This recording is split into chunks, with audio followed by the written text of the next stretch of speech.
په صوابۍ ضلع کې د کروندګرو د اتحادیې کسان بورډ لخوا د تماکو د زمیندارو غونډه شوې ده چې پکې د چارسدې، مردان، بونیر او صوابۍ کروندګرو ګډون کړی دی. د دوی د غونډې د بحث موادو کې د هواري د وړ ستونزې دا وې چې د تماکو لاګت کاشت په وروستو کې د شوې ګلۍ له امله ولاړو فصلونو ته اورېدلي زیان جاج او د کروندګرو په کمنیانو باندې پاتې پورونه دې واپس کړي شي. دا کروندګر وایي نور یو شمېر روزګارونه په معاشي توګه مخ پر وړاندې روان دي، خو کروندګر ورځ تر بلې په ښکته روان دي. چې دا زمیندار چې کوم دی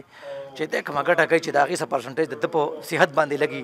د ده ماشوم او د ماشومې په تعلیم باندې لګي، او د هغې چې کوم دی نه د ده کور کې څومره مسایل دي، د ده وړی واده شو، د ده صحت شو، د ده چې کوم دی نو د ده په کور باندې ولګي او د ده ژوند ښه شي، د ده پټو ته چې کوم دی نو لار جوړه شي، او د دې نه علاوه د ده چې کوم د قید پراډکټ دي، د زمیندارو چې کوم پراډکټ دي چې هغه په سیف طریقې سره او په اسانتیا سره چې کوم دی مارکیټ ته لاړ شي. د کروندګرو د وینا تر مخه په 1 کیلو تماکو خوشا 300 روپۍ خرچه راځي او سږ کال د تماکو د کر نړواندې نرخونه ټاکلي شوي وو،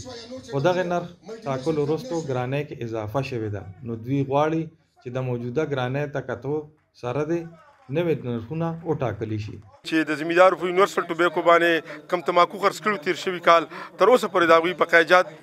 پاتې دي. نو موږ د حکومت نه او د ټوبیکو بورډ نه مطالبه کوو چې یونیورسل ټوبیکو کمپني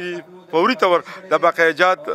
ادا کړي، او که فرض کا ټوبیکو بورډ په دې کې ناکام شو نو بیا به موږ د ټوبیکو بورډ مخې ته ګیرا کوو او د چرمین به دې هر څه ذمه داري. دغه غونډه کې کروندګرو غوښتنه کړې چې د شوې ګلۍ له امله چې کومو ولاړو فصلونو ته زیان اورېدلی نو په سمدستي توګه دې د هغې د مالیې جاج واخیستی شي او زر تر زره دې کروندګرو ته د هغې اجرت ورکړي شي چې دوی د نورو فصلونو کرلو توان ولري. ځکه دلته راغلي د صوابۍ د زراعتو د توسعې محکمې چارواکي وایي چې د کروندګرو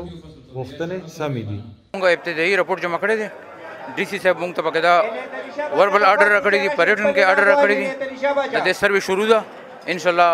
ودین ویک کې په یو هفته کې نه به موږ څومره